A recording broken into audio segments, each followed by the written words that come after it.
श्री शिवाय नमस्तुभ्यम। हम सबको पता है कि 5 मई को श्री शिवाय नमस्तुभ्यम। हम सबको पता है कि 5 मई को एक बार फिर से आ गई है सोमवार की अष्टमी का बहुत ही प्यारा सा, बहुत ही विशेष सा दिन, जो कि आप सभी लोगों को कुछ ऐसे उपाय की बात करेंगे जो कि पूज्य गुरु जी ने सोमवार की अष्टमी के बहुत स्पेशल और बहुत प्यारे उपाय बताए, जिससे आप अपने जीवन में बहुत सारी खुशियों को ला सकते हो और आपको लाइफ में कभी पीछे मुड़ के भी देखने की आवश्यकता नहीं पड़ेगी। ठीक है ना, चलो समझने की कोशिश करते हैं। यहां पे क्या दिखाई दे रहा है, आप सभी को दिखाई दे रहा होगा क्या, पंचामृत है ना। देखो, सोमवार की अष्टमी पे हम सभी को इस उपाय को निश्चित रूप से करना चाहिए। क्यों? क्योंकि हमें क्या चाहिए, अपने घर में ढेर सारी खुशियां। इसके लिए आपको दही लेना होगा, आपको दूध भी लेना होगा, आपको घी भी लेना है, आपको मिश्री के दाने या आप शक्कर कह सकते हो वो भी लेना है, एंड साथ साथ आपको आपको लेना है शहद, है ना। ये जो 5 चीजें एक साथ जब मिलाई जाती हैं तो क्या बनता है, पंचामृत बनता है ना, मानते हो। अब देखो, पंचामृत तो ले लिया। लेने के बाद में हमें ज़रूरत पड़ने वाली है एक बेलपत्र की, जो कि बहुत प्यारी सी हो, बहुत सुंदर सी हो, कहीं से कटा पिटा हुआ ना हो, है ना। अब क्या करना है, इसे लेंगे और फिर तांबे के लोटे में जल लेना अनिवार्य होगा, और दोबारा से इस जल के अंदर आज सोमवार की अष्टमी के अवसर पे आपको गंगा जल डालना है। ठीक है ना, डाल दिया। अब क्या करना है, महादेव के शिवलिंग के पास पहुंच जाना, और वहां पर पहुंच करके आप सभी लोगों को एक बहुत ही प्यारा सा काम करना है। वो काम होगा, जो आपने एक बेलपत्र लिया है ना, उस एक बेलपत्र को कहां पे चढ़ाओगे, माता अशोक सुंदरी के स्थान पे। जैसे मैंने चढ़ा दिया, आप भी चढ़ाना। आपके पास में एक चीज और है, वो क्या है, पंचामृत। यही तो है आपके पास। तो जो पंचामृत लिया है, उस पंचामृत को बेल पत्र के बड़े वाले पत्ते के ऊपर चढ़ा दो कहीं और नहीं। नीचे के जो दोनों छोटे छोटे पत्ते होते हैं ना, उन पे नहीं चढ़ाना है आपको। कहां पे, बेल पत्र के बड़े वाले पत्ते के ऊपर आपको पंचामृत चढ़ाना है। ठीक, फिर आपके पास में जो बेलपत्र पे चढ़ाया, यही पंचामृत निकाल लेना, अलग से नहीं लेना है। जो पंचामृत बेलपत्र के ऊपर आपने चढ़ाया है, रखा है, उसी पंचामृत को उठाना और महादेव के शिवलिंग के ऊपर कुंदकेश्वर महादेव के नाम से लेपन करना। देखो भाई, गलतियां लोग यहीं पे करते हैं, आपको उस गलती को सुधारना है। आपको अलग से पंचामृत नहीं लेना, मैं बार बार कह रहा हूं। जो पंचामृत आपने बेल पत्र के ऊपर चढ़ाया था, यही पंचामृत को निकाल करके और महादेव के शिवलिंग के ऊपर लेपन करना है। ठीक है ना, और लेपन किसके नाम की करेंगे, कुंदकेश्वर महादेव के नाम का लेपन करेंगे। और फिर आप सभी लोगों को एक लोटा शुद्ध जल तांबे के लोटे से श्री शिवाय नमस्तुभ्यम का जप करके अगर आप चढ़ा देते हैं, तो आपके घर परिवार की जो परेशानियां होती हैं, तकलीफ़ें होती हैं, दिक्कतें होती हैं, वो सारी दिक्कतें दूर ज़रूर होती हैं। ठीक है ना, चलो भाई, पहला उपाय आपको समझ में आ गया होगा। आगे बढ़ते हैं अब इस वीडियो के हम लोग अपने दूसरे उपाय की तरफ। ये उपाय आप सभी को पीले चंदन के साथ करना है।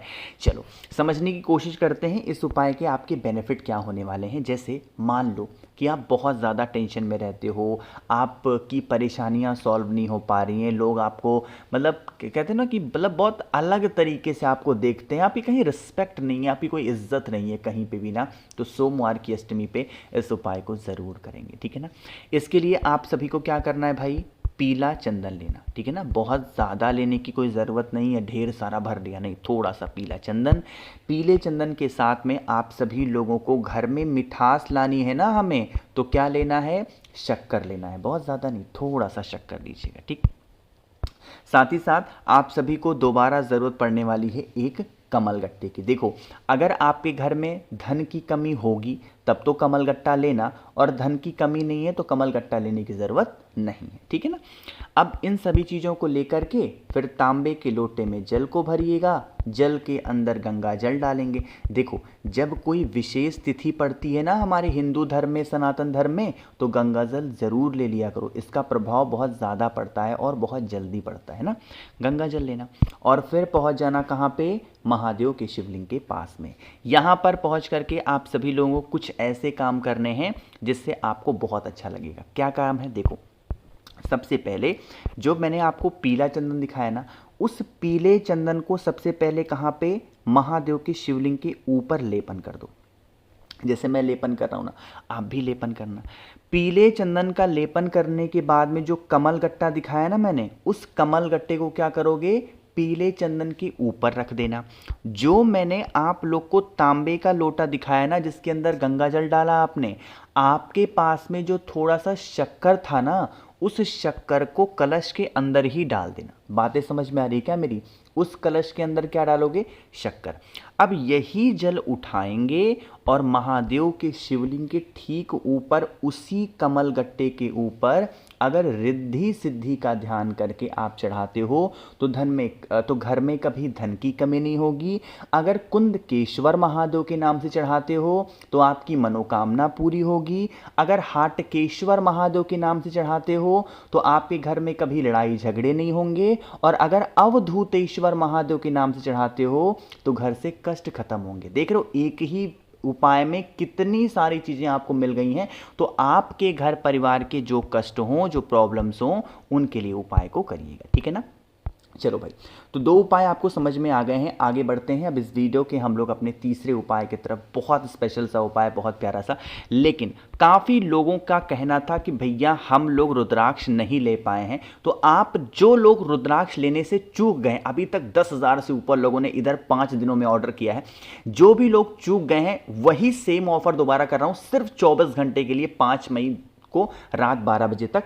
7 मुखी रुद्राक्ष होता है धन प्राप्ति और 9 मुखी रुद्राक्ष होता है घर की लड़ाई झगड़े को खत्म करने के लिए। इनमें से कोई भी एक रुद्राक्ष आप लेते हो, सिर्फ 24 घंटे का ये ऑफर है। स्क्रीन पे आप सभी लोगों को महादेव का एक LED शिवलिंग दिखाई दे रहा है। जैसे ही हल्का सा जल चढ़ाओगे ना जलाधारी पे, इनमें से एक लाइट जलेगी जो कि बड़ा ही सुंदर सा मनमोहक दृश्य होता है। ये मैं आपको बिल्कुल मुफ्त देने वाला हूं। इसके साथ 5 मुखी रुद्राक्ष आपको फ्री मिलने वाला है, 3 मुखी रुद्राक्ष आपके बच्चों के लिए फ्री मिलने वाला है। रुद्राक्ष की पूरी माला ही जप करने के लिए आपको फ्री में मिलने वाली है। महादेव को समर्पित करने के लिए 50 ग्राम भस्म आपको फ्री मिलने वाला है। और प्लस एक नई चीज मैंने इस बार जोड़ रखी है, और वो है 4 स्टिकर श्री शिवाय नमस्तुभ्यम के पेपर के पैटर्न पे मिलेंगे, वो भी बिल्कुल फ्री में। तो इन सभी चीजों का लाभ उठाना है तो 9005643345 मेरा व्हाट्सएप नंबर है, जल्दी से मैसेज करें। कैश ऑन डिलीवरी की सुविधा भी उपलब्ध है। ऑफर का लाभ उठाएं। जो लोग चूक गए हैं, आपके पास में आखिरी मौका है भाई इस ऑफर को लाभ उठाने का, ठीक। चलो बातें करते हैं उपाय की। यह उपाय उन लोगों के लिए करना होगा जो लोग टेंशन में बहुत रहते हैं ना, जैसे बहुत ज़्यादा टेंशन में रहते हैं, सोचते बहुत हैं, मतलब इनका ये लोग क्या कहेंगे, वो क्या कहेंगे, ये सब माइंड में आता है उनके ना, डिप्रेशन में रहते हैं। एक रुद्राक्ष कोई भी घर में पड़ा हुआ हो, आपको 1 मुखी हो, 2, 3, 4, 5, 10 कोई भी हो, कोई एक रुद्राक्ष ले लो। रुद्राक्ष लेने के बाद में महादेव की प्रिय चीज भी लेनी अनिवार्य होती है, और वो क्या होती है, बेलपत्र। तो बेलपत्र भी लेंगे। फिर तांबे का लोटा लीजिएगा, तांबे के लोटे में जल को भरिएगा और जल के अंदर रुद्राक्ष को डाल देना, ठीक है ना। आधे घंटे तक डालने के बाद में रुद्राक्ष को निकाल के घर पे रखना और महादेव के शिवलिंग के पास पहुंच करके एक बेलपत्र महादेव को चढ़ा दो। जैसे मैंने चढ़ा दिया, आप भी चढ़ाना। चढ़ाने के बाद में वही जो रुद्राक्ष का जल होगा, सोमवार की अष्टमी है ना, तो कौन से महादेव का ध्यान करोगे? अरे बताओ भाई, यहाँ पे मैं नाम लिख भी दे रहा हूँ, सोमेश्वर महादेव। फिर से बोल रहा हूं, कौन से महादेव? सोमेश्वर महादेव का ध्यान करके अगर आप जल चढ़ा देते हैं और वही जल का आचमन जो व्यक्ति डिप्रेशन में है, टेंशन में है, उससे पिला देते हैं, तो उस इंसान की जो दिशा होगी, दशा होगी, दोनों में परिवर्तन देखने को जरूर मिलेगा, ठीक है ना। आखिरी उपाय की आज की हम लोग बात करने वाले हैं, जो कि हमारा चौथा उपाय है। लेकिन जल्दी से करिए वीडियो को लाइक, जिसने अभी तक चैनल को सब्सक्राइब नहीं किया। मेरी आवाज़ आप पहली बार सुन रहे हैं, चैनल को जरूर सब्सक्राइब करेंगे, ठीक है ना। देखो यहाँ पे क्या दिखाई दे रहा है, आप लोग को चावल का एक दाना, 2 चीजें लेनी है अपने घर की बहुत सारी बीमारियों को बाहर करने के लिए। एक चावल का दाना और एक काली मिर्च, बस। एक चावल का दाना, एक काली मिर्च लेना, तांबे के लोटे में जल को भरना और वही एक चावल का दाना और वही एक काली मिर्च कलश के अंदर डाल दो। इसे लेकर के महादेव के शिवलिंग के पास पहुंचो। अगर आप पूज्य गुरु जी की कथा बहुत ध्यान से सुनते हो तो उन्होंने कई बार इस उपाय को बताया है और इस उपाय को चढ़ाने के 5 स्थान में गोला कर रहा हूं। यहीं पे आप सभी को क्या करने हैं, उन जल को समर्पित करना। सबसे पहले विघ्नहर्ता भगवान गणेश का स्थान, फिर भगवान कार्तिकेय, फिर माता अशोक सुंदरी, फिर माता का हस्तकमल और लास्ट में महादेव के शिवलिंग के ऊपर कुंदकेश्वर महादेव के नाम से चढ़ा देते हैं तो घर में कभी आपके कोई भी बीमारी प्रवेश नहीं कर सकेगी, आपका पूरा परिवार खुश रहेगा। तो भाई मैंने कोशिश की आप सभी को सारी चीज़ों को बहुत ही ढंग से अच्छे से बताने की। बाकी ऑफर का ध्यान रखिएगा, सिर्फ 5 मई रात 12 बजे तक है, 24 घंटे के लिए सिर्फ आपके लिए ऑफर रखा है जो लोग छूट गए थे। वीडियो पसंद आई हो तो लाइक करिएगा, कुछ पूछना है नीचे कॉमेंट सेक्शन में पूछें, और मेरे जितने भी भाई बहन आवाज़ आज मेरी पहली बार सुन रहे हैं चैनल को ज़रूर सब्सक्राइब करेंगे। श्री शिवाय नमस्तुभ्यं।